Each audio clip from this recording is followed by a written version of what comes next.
अगर दिन में किसी भी समय नींद आप पर धावा बोल रही है तो आप केवल 24 कौर खाना खाइए। आप देखेंगे कि आप सुबह 3:30 बजे उठ जाएंगे। हर कौर 24 बार चबाएं। आप देखेंगे कि खाना खाने से आलस नहीं होगा। इस तरह खाकर आप शायद कभी बीमार नहीं पड़ेंगे।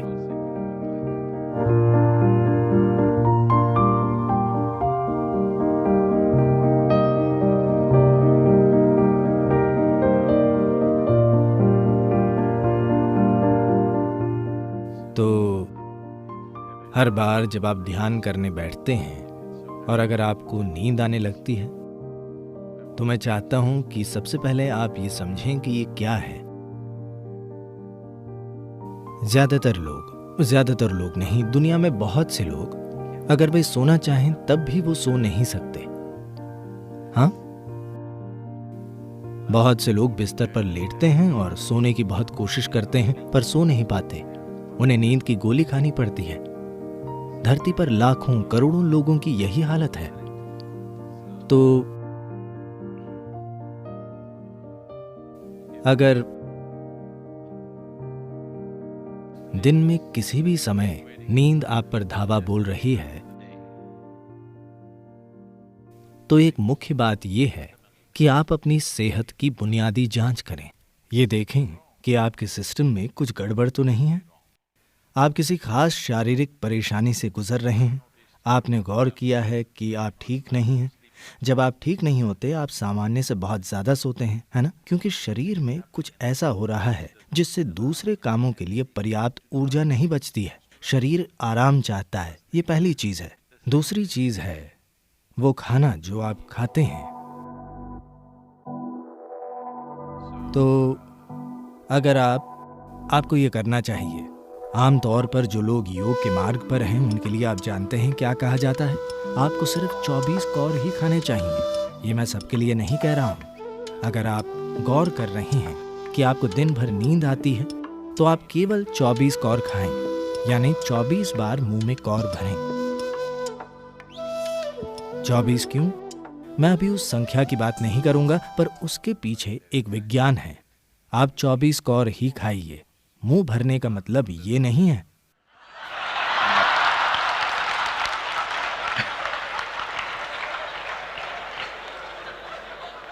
So essentially, your alertness depends on how keenly you manage your energies.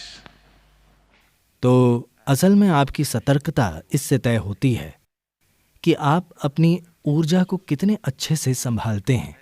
और अगर आप ध्यान करना चाहते हैं तो ये महत्वपूर्ण है। 15 मिनट शून्य ध्यान नहीं। अगर आप अपनी जीवन प्रक्रिया में ध्यानमय होना चाहते हैं तो ये सतर्कता केवल मन की सतर्कता नहीं, आपकी ऊर्जा की सतर्कता। आपकी ऊर्जा भी सतर्क हो। इसे सतर्क रखने के लिए ही आप साधना कर रहे हैं। तो इसकी मदद के लिए आप 24 कौर ही खाते हैं। रात के खाने से कोशिश करें, या आप इसे कल से करना चाहते हैं? क्या हम इसी डिनर में कोशिश करें या फिर कल? अब अगर आप 24 कौर खाएं, सामान्य साइज के कौर, तो आप देखेंगे कि आप सुबह 3:30 पर उठ जाएंगे। हाँ, समय को देखने के भारतीय तरीके में निमिष नाम की एक चीज होती है जिसका संबंध 24 से है। इसलिए 24 कौर खाए जाते हैं। आप 24 कौर खाइए, पर उतने ही समय में जितने में कोई पूरा खाना खाता है। जो भी, देखिए आश्रम में जो भी सबसे ज्यादा खाता है, बस उनकी थाली देखिए। जब तक वो ना उठें आपको भी वहीं बैठे रहना चाहिए। बस खाली बैठना नहीं, आपको चबाते रहना चाहिए। तो हर कौर को 24 बार चबाइए। 1, 2, 3, 4, 24 बार चबाइए। अब आप देखेंगे कि आप किसी दूसरे से ज्यादा समय लेंगे, पर आपका खाना पेट में जाने से पहले मुंह में ही पच जाएगा। इससे सुस्ती नहीं आएगी। अगर आप अपना भोजन पर्याप्त चबाते हैं तो आप देखेंगे कि ये खाने से आलस नहीं पैदा होगा। अगर इसे मुंह में चबाया जाए तो आप सुबह 3:30 पर उठ जाएंगे। मैं क्या करूंगा सद्गुरु? वही जो आपने पूछा, ध्यान कीजिए।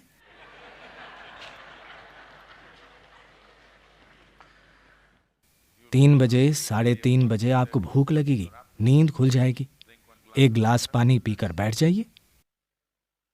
अगर आपको पानी पीकर भी नींद आए तो कोई बात नहीं, 5:30 बजने में अभी समय है, आप थोड़ा ऊँघ सकते हैं।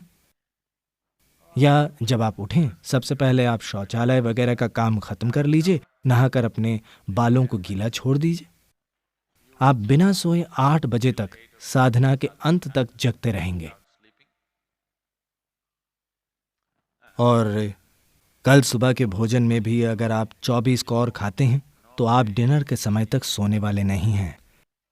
उसे अच्छे से चबाइए। अगर आप अच्छे से चबाते हैं तो पाचन प्रक्रिया 1.5-2 घंटे में पूरी हो जाएगी और आपको भूख लग जाएगी। और रहने का ये सही तरीका है। अगर पेट खाली है तो इसका मतलब ये नहीं कि कुछ खाना ही है। आप बस पानी पीजिए और आप सतर्क रहेंगे, आप बहुत ऊर्जावान रहेंगे। आपका वजन कम नहीं होगा क्योंकि आपका सिस्टम उस भोजन का इस्तेमाल करना सीख लेगा जिसे आपने अच्छे से खाया है, न कि उसे बर्बाद करेगा। ये आर्थिक और पर्यावरण दोनों रूप से दुनिया के लिए बहुत अच्छा है और आपकी सेहत के लिए भी बहुत अच्छा है। अगर आप इस तरह खाते हैं तो शायद आप कभी बीमार नहीं पड़ेंगे। तो 24 कौर भोजन को आपको 24 बार चबाना चाहिए, हर कौर को पूरी तरह। इससे पहले कि आप इसे निगलें, इसे पेस्ट जैसा हो जाना चाहिए। आप देखेंगे कि आपको इसका बहुत फायदा होगा। आप ध्यान कर पाएंगे।